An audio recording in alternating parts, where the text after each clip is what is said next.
محبت اہل بیت کا اظہار کے لیے آپ کو شیعہ بننا پڑے، تب آپ اہل بیت سے محبت کرنے والے کہلائیں گے؟ کیا رافضی خیالات آپ کو اختیار کرنے پڑیں گے؟ خدا کی قسم اگر اس طرف جاؤں گے تو وہاں علم مضر ہے، آپ نقصان اٹھانے والے، آپ دھوکہ کھانے والوں میں ہو جائیں گے۔ کیوں؟ اس فرقے میں ایک بات ہے، محبت اہل بیت کا دعویٰ تو ہے، بڑھ چڑھ کر ہے، اظہار بھی خوب کرتے ہیں، ہم سے زیادہ کرتے ہیں بعضوں کا، اس قدر اظہار اہل بیت کرتے ہیں، محبت اہل بیت کا اظہار کہ ہمیں اپنی محبت ان کے سامنے بظاہر حقیقت تو ہے کہ حقیقی محبت کرنے والے ہم ہی ہیں، مگر ہماری محبت میں اعتدال ہے، مبالغہ آرائی نہیں ہے، ہم تجاوز نہیں کرتے۔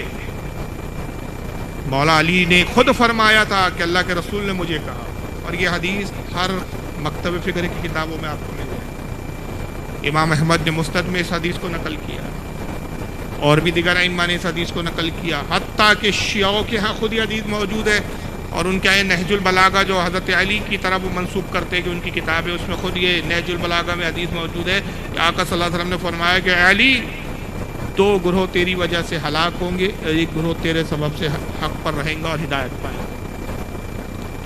مولا علی نے عرض کیا یا رسول اللہ کون سے دو گروہ ہیں جو میرے سبب سے ہلاک ہو جائیں گے؟ فرمایا ایک تجھ سے اتنی محبت کرے گا کہ تجھے تیرے مقام و مرتبے سے بڑھا دے گا۔ یہ جملے یاد رکھ کے بس یہی تقریر کا پس منظر ہے، تیری محبت میں اتنا آگے بڑھ جائے گا کہ تیرے درجے اور مقام سے تجھے بڑھا دیں گا۔ یہ گروہ بھی جو ہے ہلاک ہو جائے گا، تباہ ہو جائے گا۔ دوسرا وہ ہوگا جو تیری اتنی توہین کرے گا کہ تجھے نعوذ باللہ من ذالک ایمان سے بھی ہٹا کر کفر کی طرف منسوب کر دے گا، تجھے کافر گردانے گا، کافر کہیں گا۔ تیسرا گروہ وہ ہوگا کہ جو حق پر ہوگا، نہ تیری محبت میں مبالغہ کرے گا نہ تیری توہین کرے گا، جو حق تیری محبت کا ہے اس حق پر وہ قائم رہے گا۔ آج جائزہ لیجئے، یہ حدیث سب کے یہاں متفق علیہ حدیث ہے، سب کے نزدیک اتفاقی حدیث ہے، کسی کا اس حدیث پر اختلاف نہیں۔ ہمارے اہل سنت میں بھی حدیث کتابوں میں موجود ہے، اور اہل تشیع کی جو سب سے بلند تر کتاب ان کے نزدیک جو مانتے ہیں بعد قرآن نہج البلاغہ، جس کو قطبات علی کی کتاب کہتے ہیں، وہ اس میں بھی حدیث موجود ہے، اور یہ کتاب اوریجنل میرے پاس موجود ہے۔ اس حدیث نے تو واضح کر دیا کہ دو گروہ جو ہے ہلاک ہے اور ایک گروہ حق پر ہے۔ مجھے بتائیے یہ کون سے دو گروہ ہے؟ ایک وہ کہ جس نے بڑھایا، وہ شیعہ ہوئے، اتنا بڑھایا کہ جو مقام تھا اس سے بھی اوپر کر دیا، اور دوسرا گروہ جو ہلاک ہوا وہ خارجی تھا، خارجی فرقہ وہ تھا جس نے اتنا گھٹایا کہ نعوذ باللہ علی کو کافر کہہ دیا۔ اعتدال والا گروہ الحمدللہ اہل سنت و جماعت، وہ ہم اہل سنت ہے جو نہ بڑھاتے ہیں نہ گھٹاتے ہیں، ورنہ بڑھانے والوں نے کتنا بڑھایا۔ میں کچھ جھلکیاں آپ کو اس فرقے کی دکھانا چاہتا ہوں، آپ دیکھتے چلیں تاکہ میری بات کا ثبوت آپ کی آنکھوں کے سامنے پیش آ جائے۔ آئیے ذرا یہ مولوی صاحب کو سن لیں، یہ اسی فرقے کے شیعہ فرقے سے، نام ہے عاقب رضا زیدی، پاکستان سے تعلق رکھتے ہیں۔ ذرا سنیے کیا کہتے ہیں۔ سرکار مطالب نے سوچا علی 13 رجب کو فجر کے وقت آیا کہ چلو آج وہ جو مکہ میں پادری بنا بیٹھا تھا اور ہر ایک کو زائچہ بناتا تھا کہ فلاں بچہ کب پیدا ہوگا، وہ کن خصوصیات کا مالک ہوگا، وہ کیا کرے گا کیا نہیں کرے گا۔ ابو طالب کہتے میرے دل میں خیال آیا، پہلی بار یہ بات میرا، ابو طالب کہتے میرے دل میں خیال آیا کہ میں جاؤں اور اسے جا کر پوچھوں کہ بتا 13 رجب کو فجر کے وقت اس وقت میں آنے والا بچہ کن صفات کا مالک ہوگا۔ یہ سوچ کر دیدی خان والوں، سوچ میں نہ پڑنا، چلو نجف اور مکہ چلتے ہیں۔ ابو طالب پادری کے پاس آئے، احترام ابو طالب میں پادری کھڑا ہوا، کیوں آئے؟ ابو طالب کہتے ذرا ایک ذائچہ بنا، کیا ذرا دیکھ تو صحیح، 13 رجب فجر کے وقت اتنے بج کر اتنے منٹ پر ایک بچہ پیدا ہوا ہے، بتا وہ کن صفات کا مالک ہوگا۔ ایک بچہ آیا ہے، بتا وہ کن صفات کا مالک ہوگا۔ سکتا ہے مجھے مسجد کے اس ممبر کی عظمت کی قسم پادری نے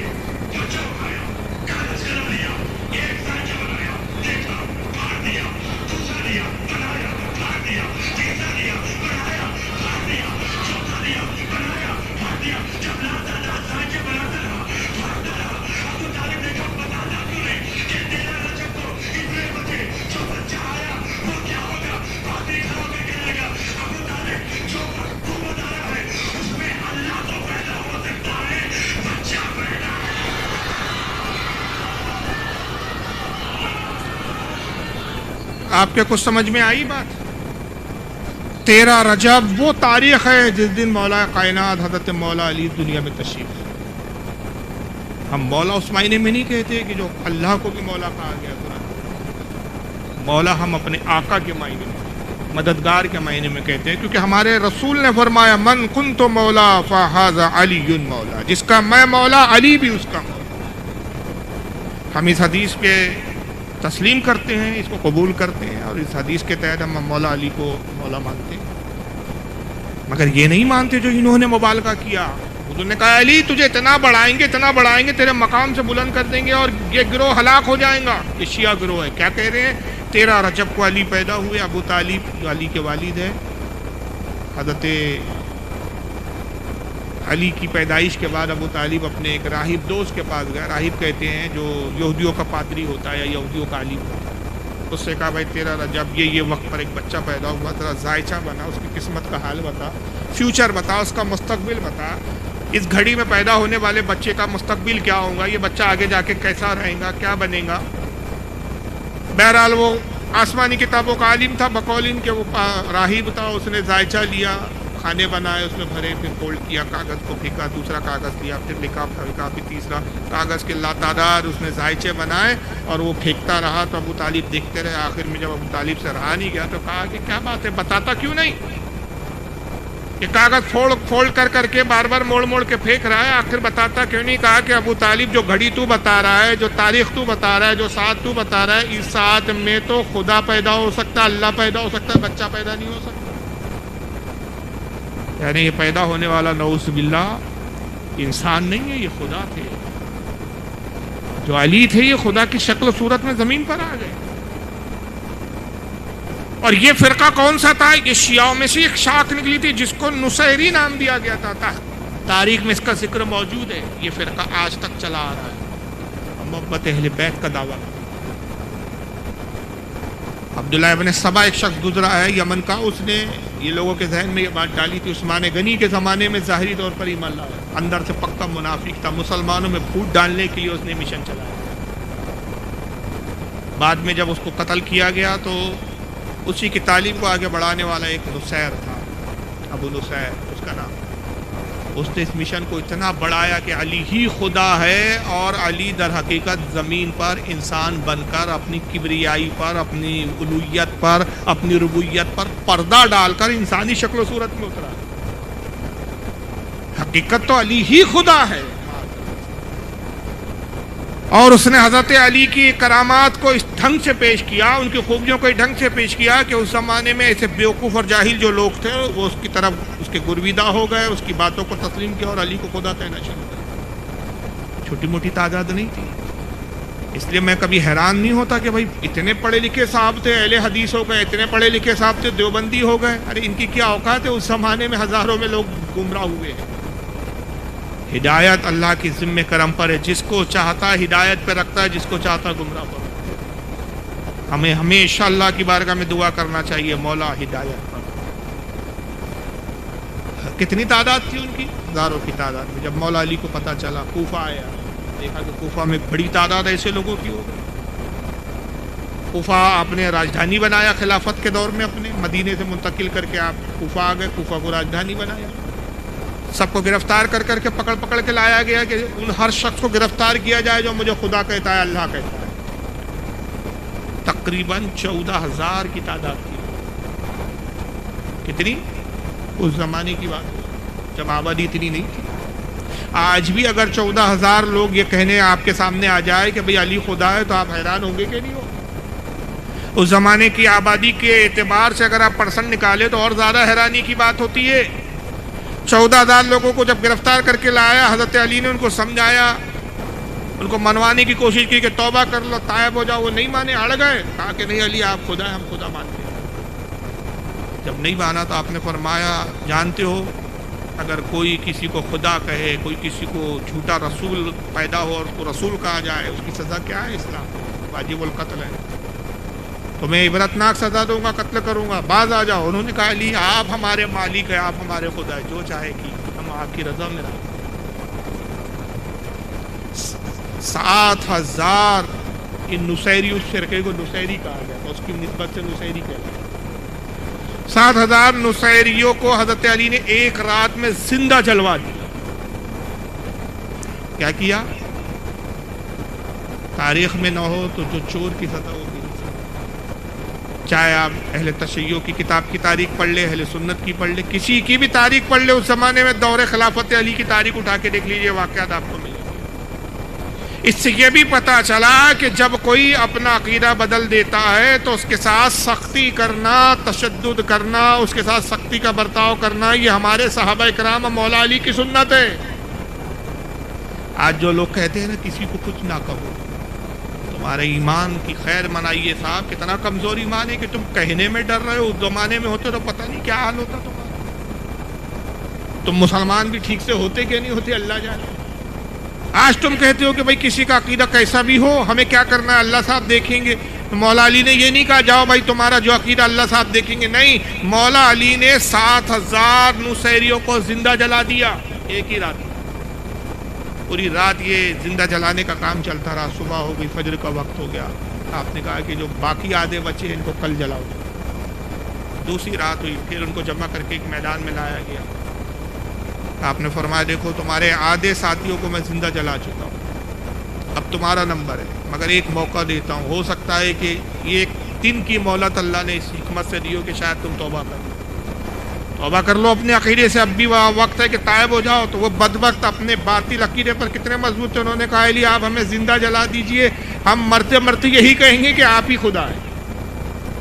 اور کہا آپ نے جو کل آدھے لوگوں کو جلایا ہمارے آدھے ساتھیوں کو، اس سے تو ہمارا عقیدہ اور مضبوط ہو گیا، اس لیے کہ قرآن عظیم میں اللہ فرماتا ہے کہ میں ہی تمہیں جہنم کا عذاب دوں گا، اور جہنم کا عذاب کیا ہے، وہ آگ کا عذاب ہے، آگ کا عذاب دینا یہ اللہ کا کام ہے، آپ وہی کام کر رہے کہ ہمیں آگ میں جلا رہے، اس سے تو ہمارا یقین بڑھ گیا کہ آپ ہی خدا ہے معاذ اللہ۔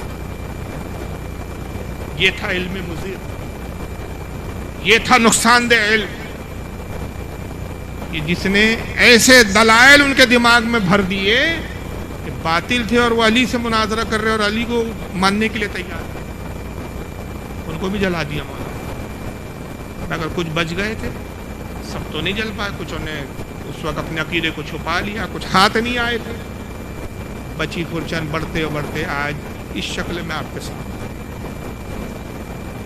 یہ جو آپ اس جماعت میں اب کھلے عام منبر پہ بیٹھ کر مجمع میں وہ کہہ رہا ہے، بجائے اس کے کہ لوگ اس پہ گالیاں دے، لان تان کرے، اس کو جوتے لگائیں، داد دے رہے ہیں، تعریف کر رہے ہیں، واہ واہ کے نعرے بلند ہو رہے ہیں۔ بھائی تو نے صحیح کہا کہ اس 13 رجب کو پیدا ہونے والا علی نہیں تھا بلکہ خدا تھا۔ اب ایک دوسرے صاحب کو سن لیجئے، نام بھی بڑے عجیب ہوتے ہیں، شکلیں بھی بڑی عجیب ہوتی ہے۔ ان کا نام ہے جعفر جٹوئی، نام ہے ان کا جٹوا کر کے ایک علاقہ ہے پاکستان کا، وہاں کے رہنے والے ہیں، جعفر نام ہے، جٹوئی نام ہے۔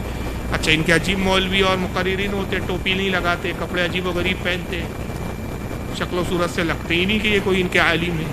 اب ذرا یہ کیا کہتے ذرا سنیے۔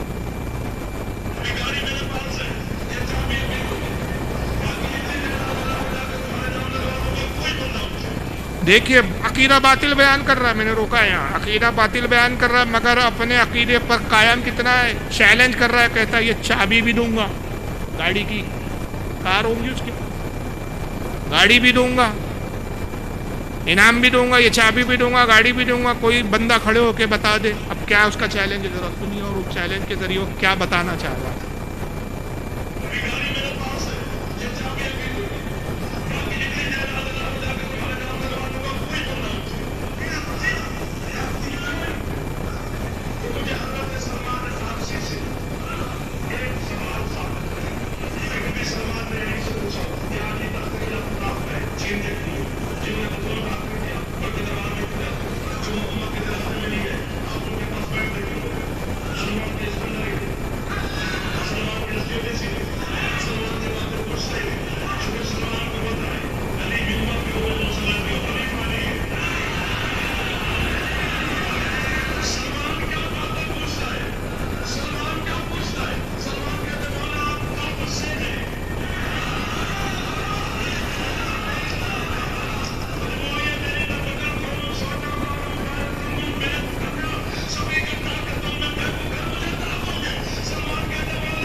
یہ اس بات پر یہ گاڑی اور جائیداد اس بات پر دینے کا اعلان ہے۔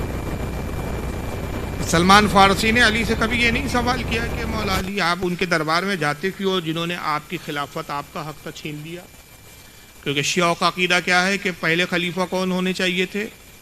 حضرت علی۔ ابو بکر نے خلافت چھین لی۔ جنہوں نے آپ کی بیوی کا باغ کھا گیا، باغ فدق کہتے ہیں کہ ایک باغ تھا جو رسول اللہ نے اپنی بیٹی حضرت فاطمہ کو دے دیا تھا، وہ بھی حضرت ابو بکر نے غصب کر دیا، معاذ اللہ استغفر اللہ۔ تو حضرت سلمان نے کبھی پوچھا ہی نہیں کہ آپ ان کے ساتھ بیٹھتے کیوں ہیں جنہوں نے باغ کھا گئے، جنہوں نے آپ کی خلافت کا حق چھین لیا، جو رسول کے جنازوں میں نہیں آئے۔ یہ سلمان فارسی کا اسٹینڈرڈ ہی نہیں ہے، یہ اسٹیٹس ہی نہیں ہے۔ سلمان نے یہ چھوٹے موٹے سوال لی کہ بھائی ہائی لیول کا سوال کیا، معاذ اللہ، اللہ کی لعنت و جھوٹے پر اس طرح کی کوئی روایت ہے ہی نہیں، یہ ان کے ہی فرقوں میں ایسی بات ہے۔ نعوذ باللہ، سلمان فارسی جیسا جلیل القدر صحابی ایسا بےہودہ سوال کر ہی نہیں سکتا۔ بری ہے حضرت سلمان فارسی کی ذات، اور جو کچھ مولا علی کی طرف منسوب کیا کہ علی نے یہ جواب دیا، اس سے بھی علی بری ہے اللہ کی لعنت و جھوٹوں پر۔ سلمان فارسی نے کیا سوال کیا ہے کہ مولا یہ بتائیے، علی یہ بتائیے کہ آپ کب سے؟ حضرت علی نے کہا جب سے وہ ہے، جب سے اللہ ہے، جبکہ یہ بنیادی توحیدی عقیدہ ہے کہ اللہ کی ہی ذات ازلی اور ابدی ہے، وہ ہمیشہ سے تھا، ہمیشہ ہے، ہمیشہ رہے گا۔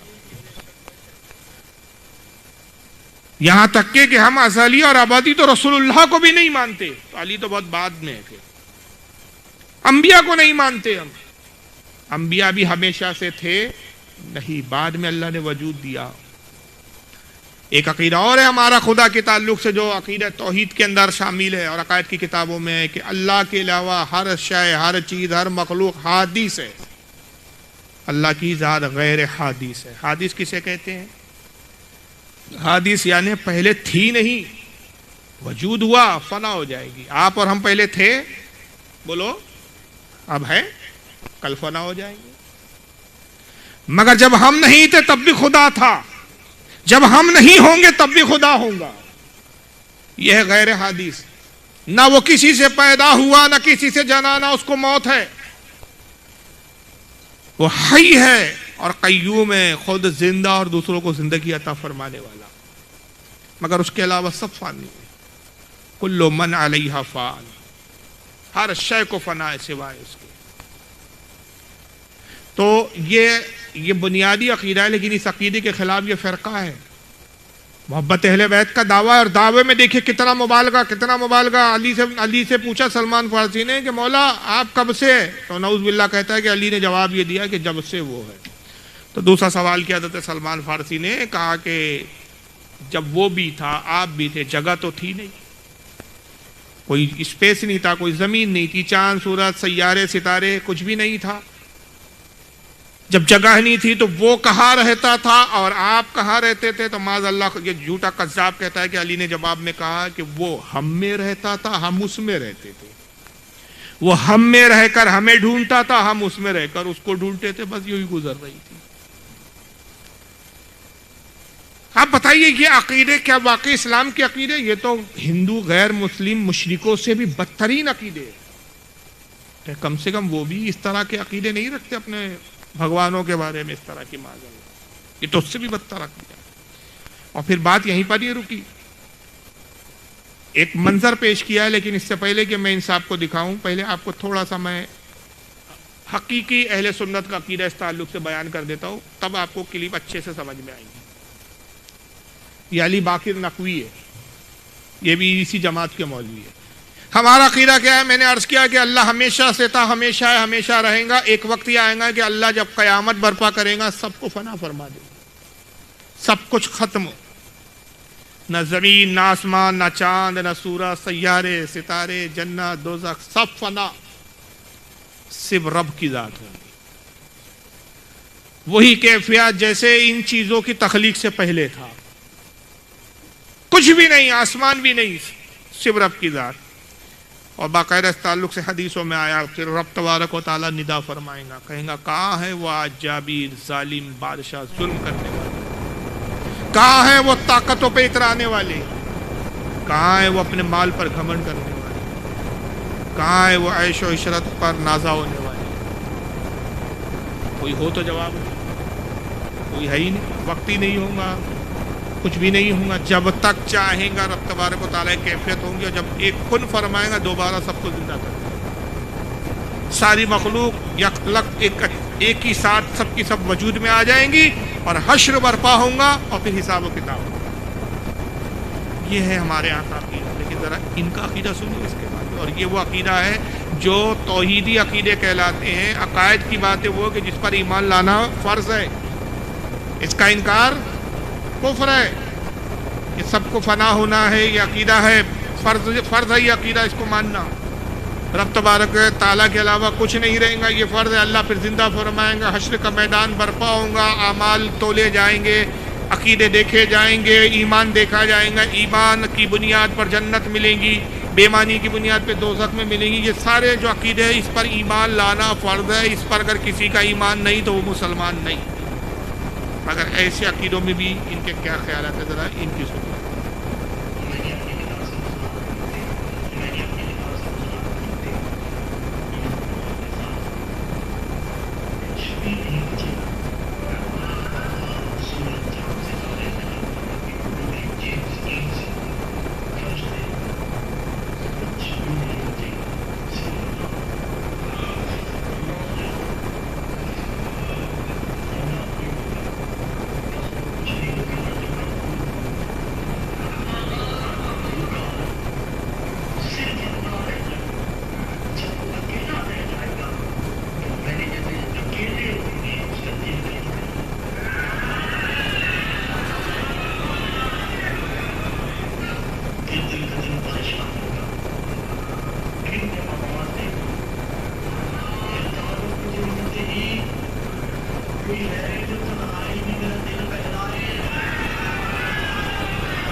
لا حول ولا قوة.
کیا سمجھے آپ جناب؟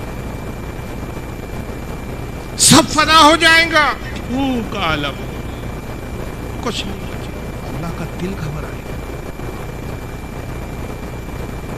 بھائی گھبراتا تب آدمی جب کسی چیز کا خوف ہو. اور اب سے زیادہ قوی کون جو اس کو خوف زدہ کر دے؟ ایسی کون سی شے ہے جو اس کے دل میں گھبراہٹ پیدا کر دے؟ کیا عقیدے ہے یار. اور یہ اہل بیت کی محبت کے دعوے دار ٹھیکیدار, یہ فضائل گنوا رہے ہیں اہل بیت کی, فضیلت نہیں گنوا رہے. خدا کی قسم یہ اہل بیت کی سب سے بڑھ کر توہین ہے. یہ وہ جھوٹے من گھڑت باتیں, من گھڑت کفری عقیدے اہل بیت کی طرف منسوب کر رہے ہیں یہ مرد. ان سے بڑے کوئی گستاخ نہیں ہوئے زمین. لیکن افسوس کی بات ہے کہ ہمارے لوگوں کی توجہ نہیں. ہمارے ہاں تو ایک ہی راگ چلتا ہے, بھائی کسی کو برا کچھ کہو ہی مت, سب ٹھیک ہے. یہ تو مولویوں کے جھگڑے, یہ مولوی سے جھگڑا لڑ رہے ہیں کہ خدا سے لڑ رہے ہیں؟ یہ مولویوں سے جھگڑے ہیں کہ یہ اہل بیت سے لڑ رہے ہیں, یہ یا رسول اللہ کی باتوں سے لڑ رہے ہیں؟ لڑ کس سے رہے ہیں؟ یہ مولوی سے نہیں لڑ رہے صاحب, یہ تو اسلام سے لڑ رہے ہیں, اسلام کو بدنام کر رہے ہیں. روح کا عالم ہوا, خدا کا دل گھبرائے گا. اللہ کہے گا کوئی ہے